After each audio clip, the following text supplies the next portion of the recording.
Dan mereka dianggap udul. Ini istilah hadis ya. Udul itu tidak tercela secara kepribadian mereka pada umumnya. Adapun kalau ada masalah-masalah yang berkaitan dengan pribadi-pribadi mereka secara khusus, misalnya konflik di antara Ali dan para sahabat yang lain, di antaranya Muawiyah, atau Bunda Aisyah dengan para sahabat yang lain, Ali dan Muawiyah, itu kita serahkan urusan mereka kepada Allah Subhanahu wa ta'ala. Karena toh mereka, walaupun mereka sahabat, mereka adalah manusia biasa seperti kita, penuh alpa dan lupa. Yang kedua, yang membedakan antara Ahlus Sunnah wal Jamaah dengan selainnya, terutama Syiah, kita selalu mengedepankan berbaik sangka kepada semua sahabat. Sementara Syiah rata-rata berburuk sangka dengan sahabat. Jadi logika kita mengatakan berbaik sangka dulu kepada sahabat. Urusan kalau mereka punya celah dan cacat, itu urusan mereka sama Allah. Kalau Syiah berbeda terbalik dengan Ahlus Sunnah. Berburuk sangka dulu dengan para sahabat sampai ada pembuktian bahwa mereka adalah orang-orang yang baik karakternya. Nah ini dia titik pemisah antara kita dengan orang-orang Syiah. Tapi titik pertemuannya adalah tema tentang Ahlul Bait. Di antara anggota Ahlul Bait itu, selain Ali dan Fatimah, tokoh utamanya adalah Hasan dan Husain. An Salamah ibn al-Aqwa radhiyallahu anhu qala, laqad khuttu bi Nabiyillahi sallallahu alaihi wasallam wal Hasan wal Husain baghlatahu asy-syahba hatta adkhaltuhum hujratan Nabi sallallahu alaihi wasallam, hadza quddamuhu wa hadza khalfah. Dari Salamah bin Aqwa radhiyallahu an, dia berkata, aku menuntun bighal, yaitu hewan, sejenis hewan merupakan persilangan antara kuda dengan keledai, milik Nabi yang berambut putih dan hitam yang sedang ditunggangi oleh beliau, Hasan dan juga Husain. Lalu aku memasukkan mereka ke kamar Nabi sallallahu alaihi wasallam. Ini bagian mukanya dan ini bagian belakangnya. Dalam riwayat yang lain diceritakan dari Abu Hurairah radhiyallahu anhu, dia berkata, pada suatu siang saya keluar bersama Rasul sallallahu alaihi wasallam. Beliau tidak berbicara kepada saya dan saya pun tidak berbicara kepada beliau hingga beliau mendatangi pasar Bani Qainuqa. Kemudian beliau pulang dan mendatangi tenda Fatimah seraya bertanya, ada yang luka? Apakah ada yang luka? Yang dimaksud luka adalah Hasan. Kami menduga bahwasanya Hasan sedang dibawa oleh ibunya untuk dimandikan dan dipakaikan seutas kalung tanpa permata. Tak lama kemudian Hasan muncul dan akhirnya keduanya, yaitu Rasulullah dan Hasan, saling berpelukan. Lalu Nabi sallallahu alaihi wasallam berdoa, ya Allah, sungguh saya mencintainya. Oleh karena itu cintailah ia dan cintailah orang yang mencintainya. Kita berbicara tentang Hasan, anak Nabi dari Fatimah, yang punya anak gitu ya, adalah jalurnya Fatimah dan Ali. Beberapa orang yang terkenal diantaranya adalah Hasan, kemudian adiknya Husain, kemudian ada lagi Ummu Kulthum, kemudian ada lagi Abu Bakar, kemudian ada lagi Utsman. Cuma anak-anak yang saya sebutkan belakangan ini tidak kita kenal atau tidak familiar di telinga kita.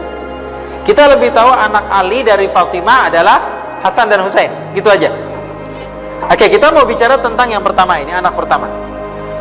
Hasan dilahirkan di Madinah kurang lebih sekitar 3 atau 4 tahun setelah hijrah Nabi SAW. Dan beliau ini digelari oleh Nabi SAW sebagai Sayyidu Syababi Ahlil Jannah, penghulu pemudanya ahli surga. Itu gelar Nabi SAW yang diberikan kepada Hasan. Hasan di kalangan Ahlus Sunnah diposisikan sebagai Khalifah Ar-Rasyidin yang kelima. Kita tahu Khalifatul Rasyidin kan 4 ya, Abu Bakar, Umar, Utsman, Ali. Tapi di sebagian besar Ahlus Sunnah wal Jamaah memasukkan Hasan ke yang kelima. karena dia yang menggantikan ayahnya sebagai khalifah. Sekaligus juga khalifah yang pertama di dalam Islam yang dilantik ada unsur dan ritme warisan. Artinya setelah bapak, anak jadi khalifah. Sebelumnya nggak ada. Coba lihat, Abu Bakar bukan anak Abu Bakar, Abdullah bin Abu Bakar ada, tapi bukan dia yang dilantik. Tapi Abu Bakar menyerahkan ke beberapa orang tim, diantaranya Umar, Abdurrahman bin Auf, Sa'ad bin Abi Waqqas, Abu Ubaidah bin Jarrah, untuk memilih siapa yang berhak untuk menjadi khalifah. Naiklah Umar. Jadi pakai sistem syura. Umar meninggal syahid, digantikan oleh Utsman. Caranya sama. Ali juga begitu. Begitu Ali, nah baru ada ini, anaknya langsung.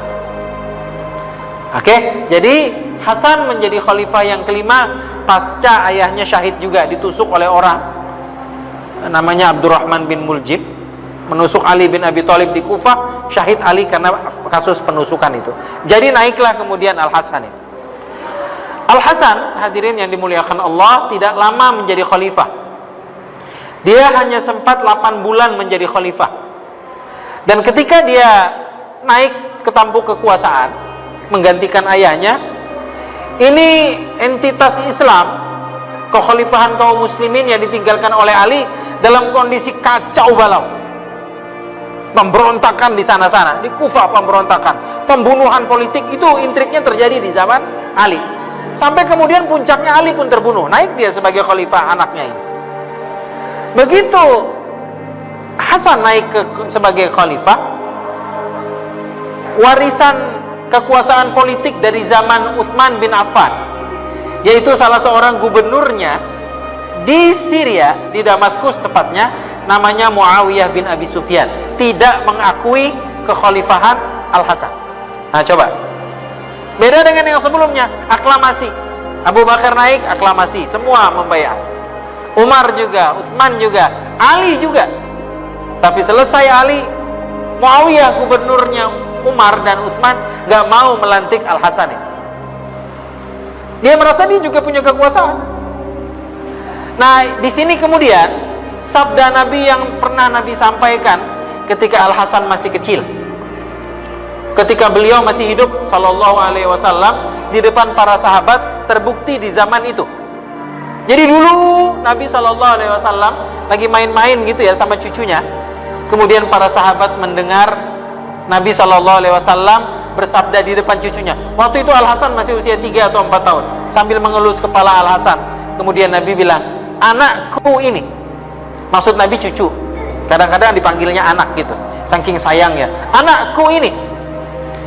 Dari tangannya lah dia yang akan menjadi pemersatu di tubuh umat yang saat itu sedang konflik untuk memperebutkan sebuah kekuasaan. Jadi ada dua kubu gitu kata Nabi, yang memperebutkan tema politik ini nanti disatukan di tangan anakku ini, maksudnya cucuku ini. Ya begitu aja sudah. Dan Nabi kalau bersabda pasti terjadi. Meninggal Nabi, meninggal Abu Bakar, Umar. Konflik itu terjadi kemudian. Dan Al-Hasan di zaman kekhalifahannya yang seumur jagung 8 bulan, dia ngelihat kalau saya teruskan ini kekhalifahan saya ini, malah akan terjadi peperangan lagi. Zaman ayahku sudah berperang melawan Muawiyah, masa saya melanjutkan pertempuran itu? Akhirnya dia mengundurkan diri, dia resign.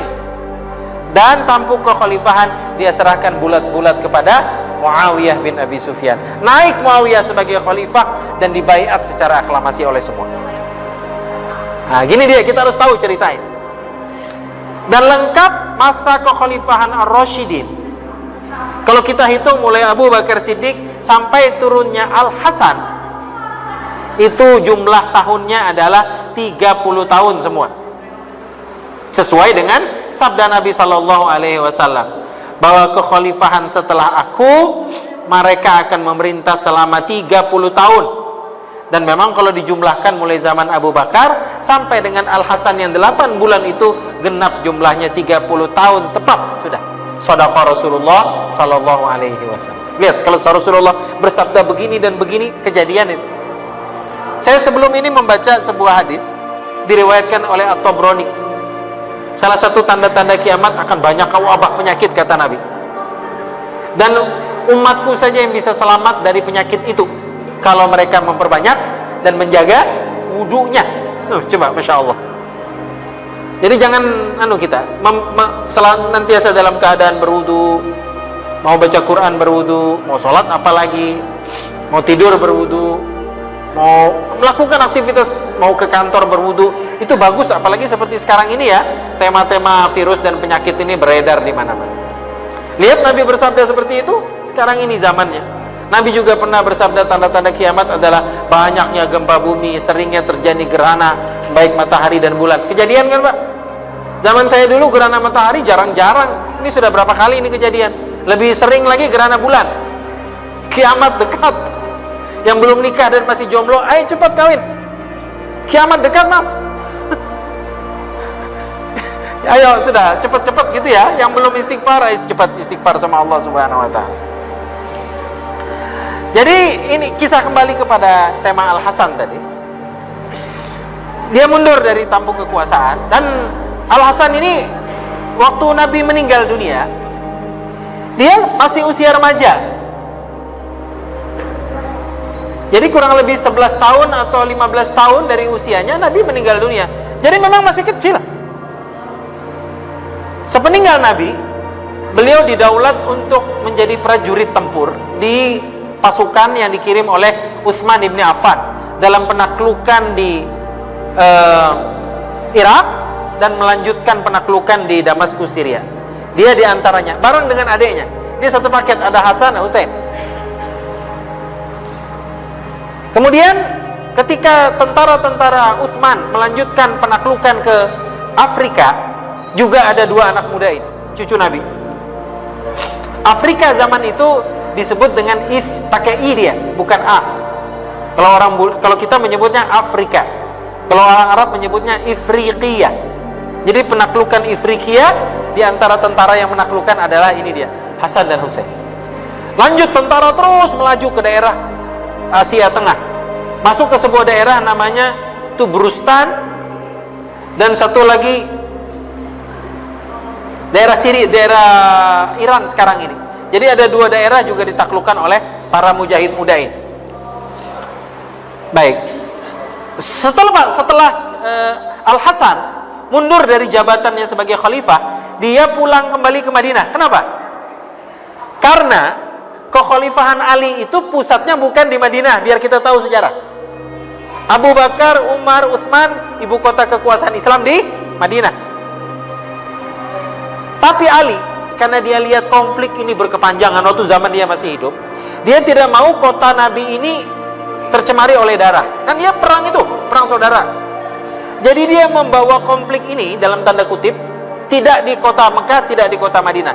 Dia beribu kota di Kufah, Irak. Nah, di sana dia tempat. Dan ketika terbunuh, Ali terbunuhnya di Kufah, di Irak.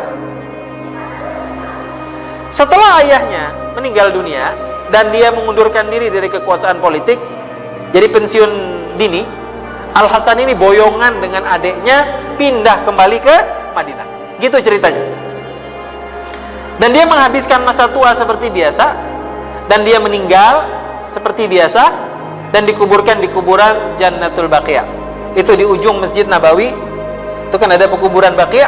Di situ ada jasad yang mulia Hasan radhiyallahu anhu. Nabi SAW waktu sama cucunya itu sering ngajarkan, namanya anak kecil ya, diajarkan oleh Nabi hal-hal yang simpel. Di antaranya halal dan haram, fikih-fikih yang sederhana, kan masih kecil. Di antaranya fikih tentang berwudu.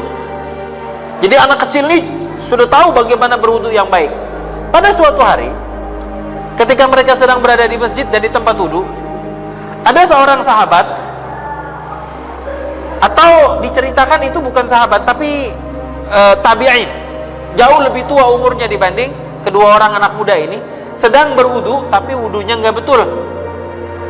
Jadi ada kadang-kadang orang tua harusnya lebih pintar berwudu daripada anak-anak muda. Ini nggak tahu cara berwudu yang baik. Hasan dan Husain karena diajarkan oleh kakek mereka, dia tahu yang baik bagaimana caranya. Cuma mau negur orang tua kan nggak enak, Pak. Sama aja kayak kita, nanti tegur malah ngelunjak orang tua ini. Dia bilang, "Tong, kamu masih belum pakai celana? Saya sudah tahu di dunia ini. Jangan ngajarin orang tua." Gitu ya. Nah, sama kasusnya. Jadi Hasan dan Husain ini, dia berpikir keras berdua ini abang adik. Gimana caranya negur kai ini? Akhirnya dia berdua itu pura-pura ribut tentang cara berwudu yang baik di depan kakek itu. Dia, si abang bilang begini caranya, si adik bilang begini. Akhirnya mereka saling berdebat dan kemudian mereka mengatakan, "Kami dengar Rasulullah SAW kalau berwudu seperti ini dan seperti ini." Mereka kemudian berwudu. Rupanya si kakek itu nyadar gitu ya. Oh, ini kayaknya anak berdua ini ngajarin aku. Tapi setelah itu dia langsung berwudu dengan cara sesuai dengan sunnah Nabi SAW. Dalam sebuah peristiwa diceritakan, Al Hasan dia menemukan kurma di ambang pintu rumahnya. Diambilnya kurma itu, kemudian dimakannya. Tiba-tiba Nabi SAW sang kakek lewat di situ, dikoreknya itu mulut si cucu yang masih kecil itu. Gitu, sampai muntah itu Al Hasan tuh, karena Nabi begitu dalamnya itu, tangan beliau yang mulia memasukkan ke mulut supaya muntah kurma itu. Kemudian Nabi menegur cucunya. Dia bilang, "Ya bani, ya anakku, tidak tahukah kamu bahwa kita Al-Muhammad, kita adalah keluarga Muhammad, diharamkan Allah makan sedekah." Nah, ini jadi rumus. Hadirin rahimakumullah. Keluarga besar Nabi dilarang untuk menerima sedekah. Tapi kalau hadiah boleh. Sekedar hadiah boleh. Nah, ini ada yang mentafsirkan begini. Apakah yang dimaksud dengan keluarga Nabi itu yang hidup di zaman itu aja, yang pure keturunan Nabi, atau sampai zaman sekarang? Banyak yang mengatakan sampai zaman sekarang. Nah, tinggal kita lihat siapa yang merupakan keturunan Nabi itu. Ada yang mengatakan kalau di Indonesia para habaib, yang mungkin tidak sampai level habib. Ada yang disebut Sayyid, nama depannya. Kalau perempuan Sayyidah, kalau laki Syarif. Ini gelar ya. Kalau perempuan Syarifah, kalau ada Bu Syarifah, jangan coba-coba makan zakat, makan sedekah, nggak boleh. Tapi miskin Ustadz, nggak boleh, berdasarkan hadis ini. Nah, itu jadi hukum fikih muncul kita. Gitu. Jadi ya memang itu hadisnya begitu. Tapi kalau kita mau memberi, jangan diakatkan. Kalau memang kita tahu ya ada Syarif, Syarifah atau keturunan Rasul, katakan ya, yang dia miskin, jangan dikasih dengan akad zakat atau infak atau sedekah. Tapi sampaikan aja dan niatkan dalam hati, ini hadiah buat ibu. Nah, sudah, boleh dia menerima hadiah tersebut. Dalam riwayat yang lain, tidak juga boleh kerja untuk lembaga zakat. Jadi tidak boleh menerima zakat, infak atau sedekah, dan tidak boleh kerja sebagai amil zakat. Saya pernah punya kenalan seorang ibu muda gitu ya. Tiba-tiba saya pergi ke lembaga zakat tempat dia kerja, dia sebagai bendahara di sana. Tiba-tiba minta keluar aja, dia nggak nerangkan sebabnya. Saya bingung juga, kemana mbak ini? Terus saya baca hadis. Oh, ternyata memang ada riwayat yang menyatakan bahwa keluarga dan keturunan Nabi ini bukan cuma haram untuk mengkonsumsi zakat, infak dan sedekah, tapi juga tidak dibolehkan untuk kerja sebagai amil zakat. Makanya dia keluar dari ini. Dan memang ibu itu keturunan Syarifah, makanya dia keluar, nggak mau kerja di sana. Baik, itu dia kisah tentang Al Hasan bin Ali bin Abi Thalib radhiyallahu anhum ajmain. Sekarang kita pindah ke tema Al Husain. Jadi tidak afdol kalau kita membicarakan Hasan tanpa membicarakan Husain. Bahkan sampai sekarang kalau ada orang punya anak laki dua gitu ya, yang pertama Hasan, yang kedua Husain, identik begitu. Sampai sekarang di Indonesia, si Husain mana? Nah, itu pasti abangnya Hasan namanya. Dulu saya punya kawan kuliah di Arab dulu, orang Tajikistan, Asia Tengah. Dia kembar. Begitu saya kenalan, siapa namanya? Yang ini Hasan, yang ini Husain. Kita bingung itu, mukanya pinang dibelah dua. Tapi ya gitu, Hasan Husain. Ya, baik. Al Husain adalah adik dari Al-Hasan. Apa yang diceritakan tentang Al-Hasan kurang lebih sama terjadi pada Al-Husain. Yang sedikit berbeda setelah dia menemukan fakta bahwa Ali bin Abi Thalib terbunuh, kemudian yang diangkat untuk menjadi khalifah adalah Muawiyah karena abangnya mengundurkan diri sebagai tokoh politik saat itu. Dia terima sampai di situ. Jadi kisahnya masih lurus saja. Dalam artian dalam tema sejarah tidak banyak yang dicatat. Tapi setelah Muawiyah meninggal, digantikan oleh Yazid bin Muawiyah.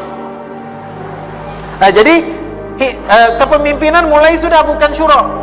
Jadi pokoknya kalau bapaknya raja, mewarisi anaknya gitu. Gitu dia.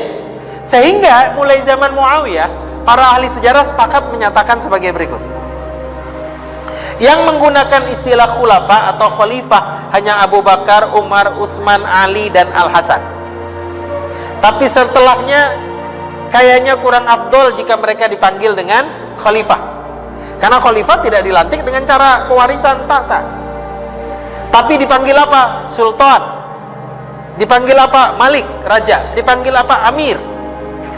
Jadi kalau Muawiyah tidak dipanggil khalifah Muawiyah, tapi dipanggil Al-Amir, penguasa gitu.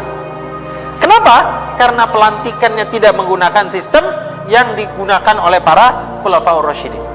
Lihat, ini naik karena pewarisan. Yazid bin Muawiyah naik ke tampuk kekuasaan tanpa syuro. Begitu dia naik, Al-Husain gak mau terima. Dia bilang, Al-Hasan aku membayar, cocok. Muawiyah naik, dia oke juga. Tapi anaknya dia tidak mau bayar. Oke, ini satu masalah. Masalah yang kedua, Husain ini ketika ayahnya masih hidup, kan dia tinggal bersama ayahnya. Ini agak complicated, jadi mohon diperhatikan. Ali waktu tinggal di Kufah, karena dia beribu kota kekhalifahannya di sana, tentunya dia punya banyak pengikut, gitu. Karena memang dia tinggal di Kufah. Setelah dia meninggal, pengikut-pengikutnya ini semuanya diwarisi oleh Al-Hasan dan Husain di Kufah. Sementara selama ini, ketika mulai ramai tentang kasus pembaiatan kepada Yazid bin Muawiyah ini, Al-Husain selama itu tinggal di Madinah. Bekas-bekas simpatisannya yang tinggal di Kufah memanggil-manggil kepada Al-Husain ini supaya memberontak. Nah itu deh. Kata mereka, kami ini akan bela kamu. Kita lawan itu, gak usah bayat. Al-Husain memang gak mau bayat. Cocok sudah. Jadi ada tokoh, ada simpatisan. Kan gitu aja sebenarnya. Politik kan begitu. Ada tokoh, ada simpatisan. Nanti program kerja cincai-cincai lah. Nah, ada gitu. Nah, dalam perjalanannya kemudian, orang-orang Kufah ini ada yang berkhianat, ada yang tetap pro dengan Husain. Yang sisa-sisa ini kemudian dibabat habis sama Yazid bin Muawiyah. Kamu gak mau bayat, kami selesaikan. Terjadilah pertempuran yang tidak seimbang antara Al-Husain, cucu Nabi, melawan Yazid bin Muawiyah. Yang kalah adalah pihak Al-Husain. Dan terbunuhlah Al-Husain dengan kepalanya dipisahkan dari badannya. Dan pertempuran ini terjadi di sebuah tempat di Iran sekarang ini, atau di Irak, lupa saya, namanya Karbala. Anda tahu ya? Dan ini tempat disucikan oleh komunitas masyarakat Syiah, Karbala itu. Dan peristiwa dipisahnya jasad dari kepala itu terjadi pada tanggal 10 Muharram ya, 10 Muharram. Yang begitu dikultuskan, dijadikan hari-hari kesedihan oleh kalangan Syiah, namanya 10 Asyura. Gitu.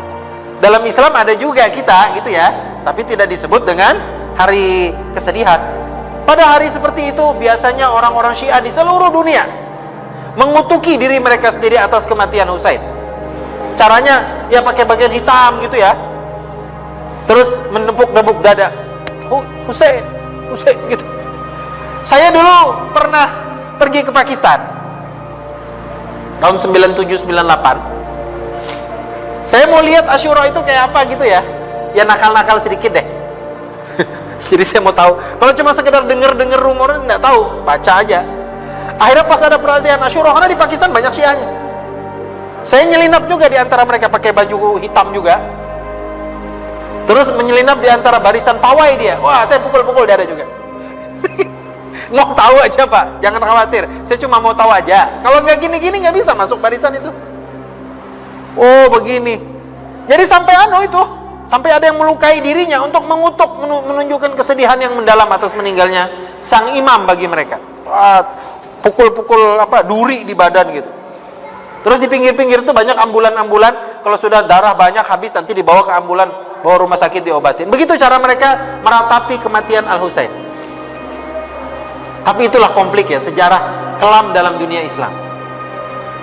Ini kan cikal bakalnya panjang ya. Jadi permasalahan zaman sekarang ini itu ada rootnya, ada akarnya mulai zaman itu. Mulai meninggalnya Utsman ibn Affan, berlanjut meninggalnya Ali, berlanjut kemudian meninggal Al-Husain, sampai sekarang ini terpilahlah dua kutub yang berseteru dengan kuat. Ahlus Sunnah wal Jamaah yang mayoritas umat Islam ini, kemudian ada di sisi lain awalnya politik sebenarnya. Jadi perbedaan ini awalnya politik, tapi kesininya berubah menjadi agama sendiri, Syiah itu. Saya ulang sekali lagi, Syiah dulu dengan sekarang beda. Syiah dulu masih dia berada dalam koridor Islam. Rukun Islamnya 5, rukun imannya 6. Cara itu sama semua. Jadi perbedaannya masalah politik, kan gitu awalnya. Tapi kesininya susah saya melihat. Saya pribadi susah kita melihat Islam itu. Nggak ada. Syiah itu tidak ada kewajiban untuk menunaikan sholat Jumat.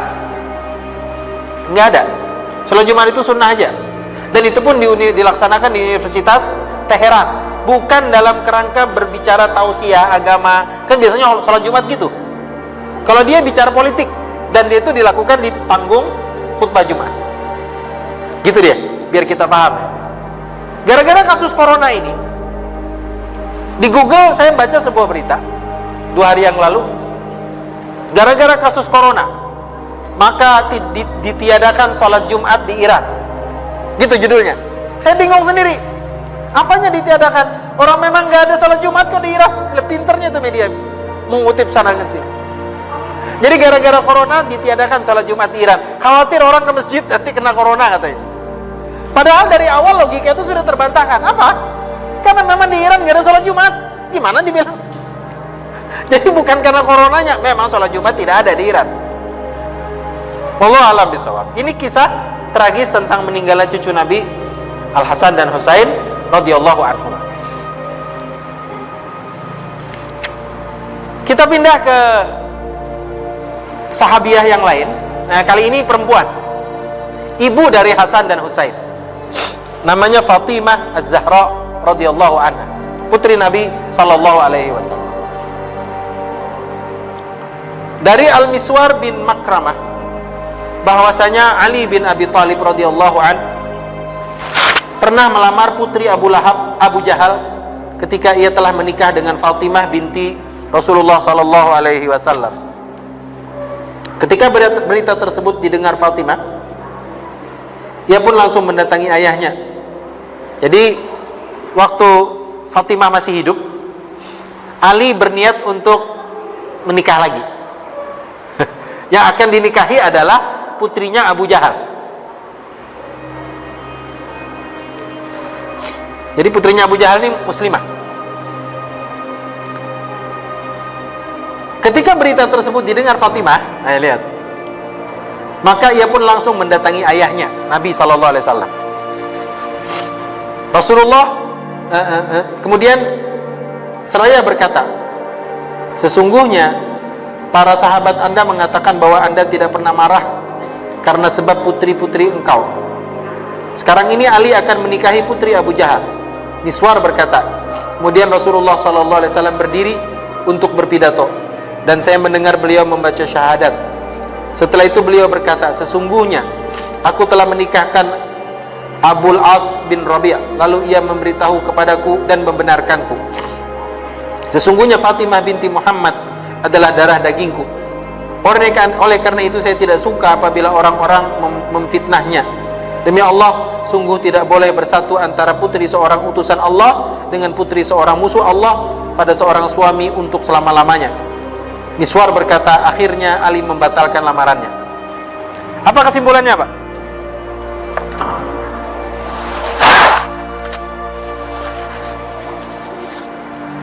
Di sini secara zahir, apakah Nabi melarang poligami? Ini kan Ali mau poligami, tapi kata Nabi jangan. Karena ada orientalis yang menuduh, kata orientalis itu, Muhammad ini kalau selain anak perempuannya aja boleh dipoligami. Nah, giliran suami anak perempuannya mau berpoligami, dia malah nggak setuju. Gimana kita membaca hadis ini? Ini serangan orientalis sama kita. Jadi jawabnya begini. Ada beberapa cara kita menjawab. Jawaban yang pertama begini. Ini Nabi SAW bukan melarang poligaminya Ali. Tapi yang dia tidak setuju SAW adalah wanita pilihan Ali itu anaknya Abu Jahal itu loh. Jadi kan alasannya jelas di sini, kata Nabi apa? Pantang. Engkamu Ali mengumpulkan dua wanita bersama hidupmu, satunya anaknya Rasul Allah, satunya anaknya musuh Allah. Itu dia alasannya. Berarti kalau selain itu boleh dong. Ya, ini yang pertama. Alasan yang kedua ditambahkan dari alasan yang pertama ini, bahwa Nabi SAW tidak tega melihat anaknya dipoligami oleh Ali dan dia masih hidup. Tapi kalau sudah beliau SAW meninggal, itu urusan Ali. Karena memang kita tahu ya, sepeninggal Fatimah, Ali kemudian menikah lagi dengan wanita lain. Aman. Nah, ini dua alasan ini mudah-mudahan kita bisa cerna dengan baik. Karena itulah serangan orang luar terhadap kita. Jadi bukan larangan poligaminya. Bapak-bapak dengerin ya. Ibu-ibu di luar kayaknya nggak dengar. Jadi alasannya dua tadi.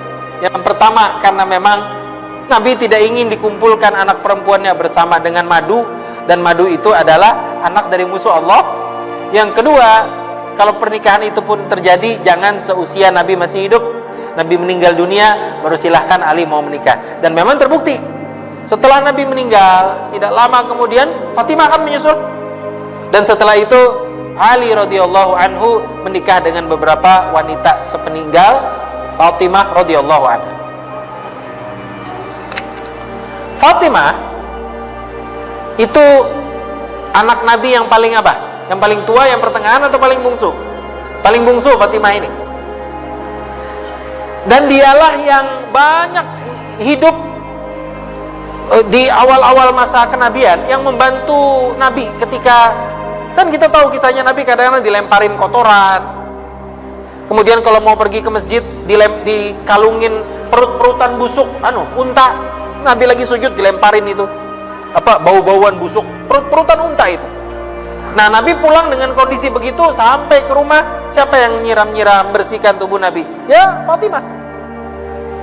Dan ibunya meninggal dunia, kan sudah. Ibunya meninggal, kakeknya meninggal. Ibunya meninggal dunia dan dia hidup sebagai seorang yatim. Jadi kalau dalam bahasa kita, ayah menduda. Ayah menduda. Siapa yang jagain? Anak perempuan kan? Ayah menduda anak perempuan. Sekarang ini nyetrikakan baju ayah, nyiapkan perbekalan ayah mau ke kantornya karena ibu meninggal. Gitu kurang lebih gambarannya sekarang. Karena begitu perhatiannya kepada Nabi, sehingga Nabi memanggil Fatimah dengan panggilan apa? Ayo, ada yang tahu? Apa? Ummu abiha, ibu ayahnya. Itu kan ibu. Jadi seolah-olah seperti ibu menggantikan Khadijah. Jadi ummu abiha, ibu ayahnya. Unik gini. Saya juga baru dengar. Tadi kalau nggak mau ngajar ini saya nggak baca itu. Baru pertama saya tahu. Jadi anak ibu, ini berarti boleh dong. Kalau ada yang punya kasus sama, jadi anak perempuan istrinya masih ada. Cuma anak perempuan ini betul-betul perhatian sama si ayah gitu ya.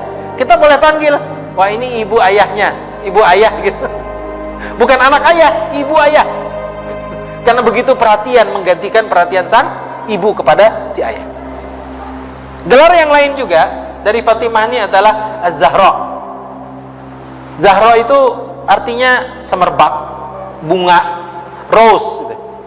Nah, putih yang warna kemerah-merahan itu orang Arab mengekspresikannya dengan Zahra, karena memang Fatimah itu cantik, jelita, dan dia juga radhiyallahu anha adalah wanita yang kata Nabi SAW sebagai wanita penghulu wanita surga. Ada 4. 1, siapa?